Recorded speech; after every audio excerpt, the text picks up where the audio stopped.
अस्सलाम वालेकुम। मैं अली असगर ताज। मैंने उम्मीद है मेरे सब दोस्त खैर वफीयत दे नाल होणगे। प्यारे दोस्तों, जिन्ना क सस्ता सोलर सिस्टम लगवाना हुण हो गया है, पहले कदी नहीं सी हैगा। तुसी इस चीज़ का अंदाज़ा ला लवो कि मैं जिहड़ा तुसी मेरे अकब दे विच तुसी वेखदे पे सिस्टम लगा, तकरीबन 7 प्लेटां लगियां ने और मैं जनवरी दे विच खरीदियां सन। जनवरी दे विच जिहड़ी एक सोलर पैनल सी उहदी कीमत सी तकरीबन 28 तो 29 हज़ार रुपया। हुण अगर परचेज़ करने वास्ते जाओ तो तकरीबन तुहानूं मिल जाएगा 21 तो 22 हज़ार रुपये का। और कई कंपनियां ऐसियां भी ने कि जिहड़ा वो तुहानूं 17 तो 18 हज़ार रुपये दी भी जिहड़ा सोलर पैनल है वो तुहानूं मिल सकदा है। यानी कि अगर उहदा एस्टीमेट लगाया जाए तो अगर 21 हज़ार के हिसाब के नाल अगर सोलर सिस्टम लगाया जाए, अगर तुसी 3 kW का लगाओ तो वो 8 सोलर पैनल लगते हैं। और 8 जोड़े सोलर पैनल ने तकरीबन इस वेले पौने 2 लाख के या 1,70,000 रुपये के बनते हैं। और वो अगर एक मेड बाय पाकिस्तान जोड़ा इन्वर्टर है वो इंस्टॉल कर लिया जाए तो तकरीबन वो 30 हज़ार रुपये का है। अगर स्टैंड पा ले जान तो 20 हज़ार रुपये के वो है ने। और उस तो अलावा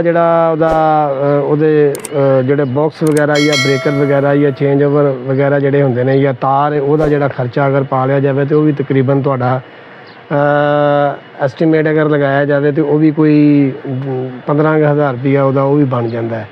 अगर टोटल इसका अंदाज़ा लगाया जाए तो तकरीबन जोड़ा सिस्टम जोड़ा है वो यानी कि पाकिस्तानी इन्वर्टर के नाल सानू जिहड़ा 3 लाख या 3.25 लाख रुपए दे विच पैंदा हुंदा सी वो इस वेले सानू तकरीबन 2.25 लाख दे विच पैण दिया है। और अगर असी 2.25 लाख रुपया खर्च करने आ, असी बुनियादी तौर पर ना सूरत हाल इहो जी हैगी है कि एक तकरीबन 1 साल होया है कि जिहड़े सोलर पैनल ने या सोलर सिस्टम है वो ज़्यादा पॉपूलर हो गया। पॉपूलर क्यों होया है? वो इस वास्ते कि पाकिस्तान दे विच बिजली महंगी होना शुरू हो गई है और बहुत ज़्यादा महंगी हो गई है। इन्नी कि महंगी हो गई है कि तुसी अगर तुसी जिहड़ा ना वो एक AC चलाते हो तो घट तो घट तुहाडा जिहड़ा बिल है ना वो तकरीबन 30 तो 35 हज़ार रुपया मंथली आना शुरू हो जाता है। वो तो बचन वास्ते अगर तुसी एक 3 kW का सिस्टम ला लेंदे हो 8 सोलर पैनल के नाल, तो अगर तुसी पाकिस्तानी सिस्टम लाते हो, पाकिस्तानी तो मुराद के जिहड़ा इन्वर्टर है वो तुसी पाकिस्तानी इस्तेमाल करते हो बगैर बैटरियां तो बगैर वापडा शेयरिंग तो, वो तकरीबन तुहानूं 2.25 लाख रुपये का 8 प्लेटां दे नाल पै जांदा है। और इहो ही अगर तुसी चाइना का इन्वर्टर लाते हो नाल तुसी बैटरियां लाते हो, ये तकरीबन तुहानूं 4.5 तो 5 लाख रुपये का पै जांदा है। और ਇਹਦਾ फ़ायदा कितना है? फ़ायदा ਇਹਦਾ समझ लो कि बेबहा है। तकरीबन अगर तुसी बगैर बैटरियां तो लाते हो पाकिस्तानी इन्वर्टर के नाल तो यदा तकरीबन तुसी समझ लो कि 8 तो 10 घंटे जी बिजली है एक घर दे विच तुसी फ्री इस्तेमाल करनी होंदी है। उहदे नाल ये हैगा कि तुसी AC भी चला सकते हो, तुसी इस्त्री भी चला सकते हो, फ्रिज जिहड़ा तुहाडा आल टाइम चल सकदा है, घर दे जिन्ने तुहाडे पखे ने वो तुहाडे आल टाइम चला सकते हो।